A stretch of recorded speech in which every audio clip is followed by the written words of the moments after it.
What is it that you are prone to fear, to be fearful of? Maybe for your own situation or for those around you, your family, loved ones. Are you fearful about the coronavirus and catching that? Are you fearful generally about your health situation? Are you fearful about financial things, about how you're going to cope with the economy downturning? Is your job, work going to be affected? Are the price of living going to go up? How am I going to cope? Is my pension going to be affected with the downturn in the stock market?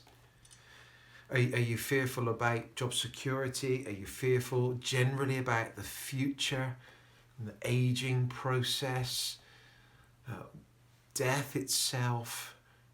Are you fearful about how people view you, what people think about you, self-image? Are you fearful about failure as a parent or in your job? So many things can cause us fear and worry and anxiety.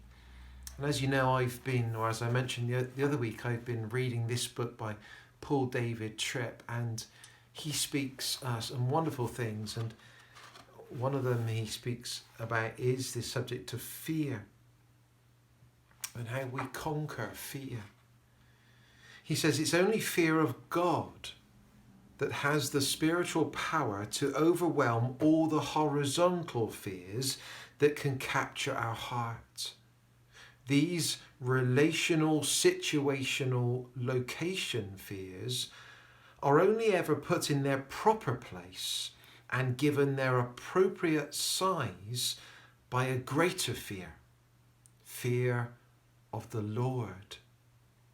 Perhaps this is a good portion of what is being said in Proverbs when it declares that the fear of the Lord is the beginning of wisdom. That's Proverbs 9 verse 10.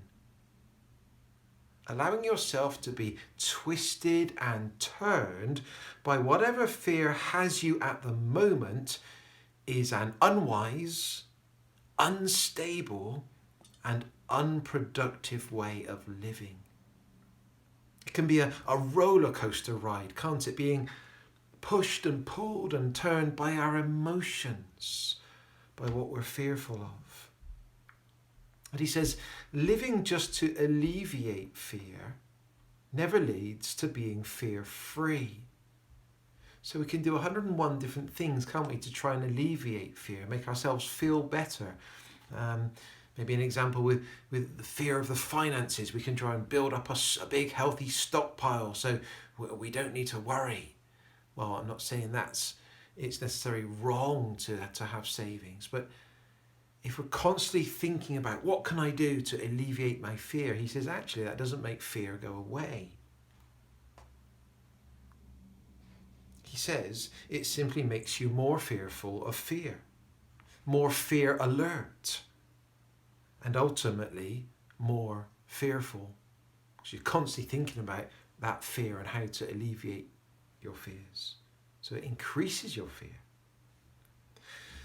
Rather, he says, it is only when God looms larger than anything you are facing that you can be protected and practically freed from the fear that either paralyzes you or causes you to make foolish decisions.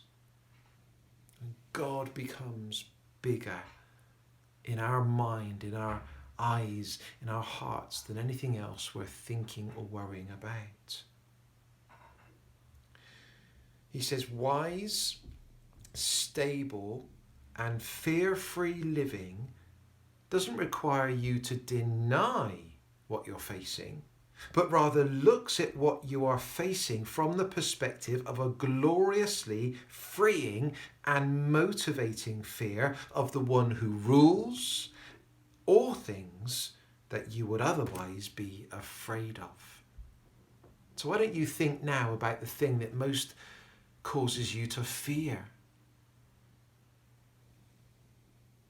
And if you want to be free of that, he's saying you need to fear the one who rules over the very thing that you're fearful of.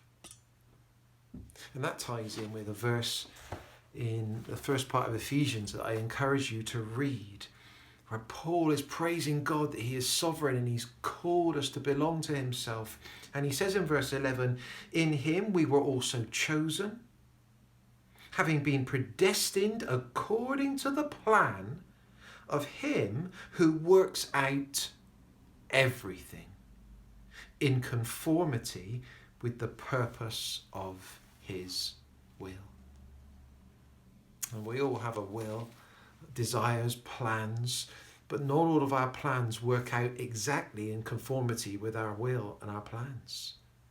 But Paul says, for God it does, including saving people who he's going to save. He works out everything in conformity with his plan. But Paul includes all things in that.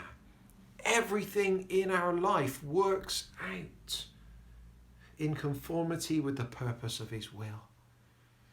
So it's a matter of us trusting this awesome sovereign God. And if we're belonging to him, he's called us, he's chosen us. Nothing can separate us from his love. And I know we keep coming back to this. I know it's easy to repeat. But Romans 8, that all things do work together for good because God has a plan. And he's working everything in our lives seamlessly, wonderfully, irresistibly, unbreakably together. So allow a fear of God, that reverent fear. You are God. You know what you are doing. You are awesome. You are all powerful, all knowing, all wise, ever present. And I'm going to allow you to loom large in my life so that these other fears will be put in their rightful place as I trust you. I need to learn to do that so that I don't fear. And I trust that you are too. And together we can put God in his rightful place every day. Amen.